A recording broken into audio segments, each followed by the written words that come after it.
everybody, it's me. Welcome to your first ever Miss Your Face Minute. We as a presidency decided that we miss you guys all so much and that we wanted to just reach out weekly and share something that we've thought or learned, just to keep us all kind of together. If you want to comment something that you feel you've learned from something we've shared. So my thought this week is that I know through all of this we are encouraging lots of ministering. Please look out for each other. Please serve each other. Know the needs of your sisters. But I also want you to know that God hasn't forgotten about you. I joined this Bible study group with women all over the United States, and we are going to read the Bible in a year. And a verse that I ran across this week was in Genesis 18:14, and it says, "There is nothing too hard for the Lord." And I've really thought a lot about that. God does hear our prayers, and He remembers the desires of our hearts and our struggles. And there's nothing that you could think to ask the Lord for that He can't do. And that's pretty powerful. And there's a story of Abraham and Sarah in the scriptures.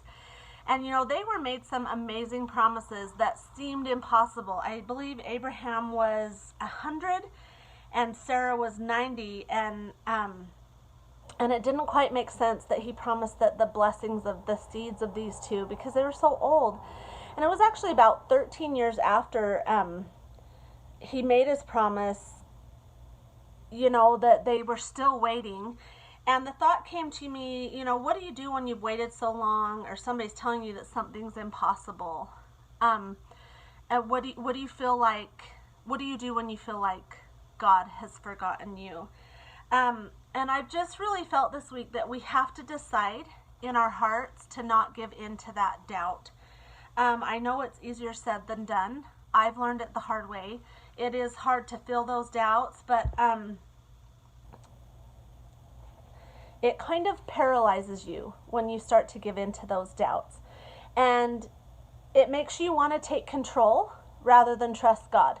You start to find solutions that are your own solutions. Just like Sarah in that story, she actually, when she could not have children, took her handmaid to him and said, "Please have children with him."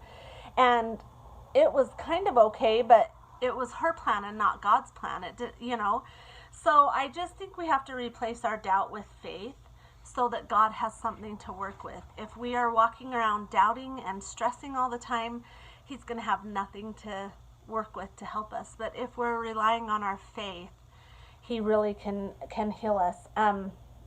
It's easy to be skeptical when the odds are against you, but I just want to encourage you to trust that God will keep His word.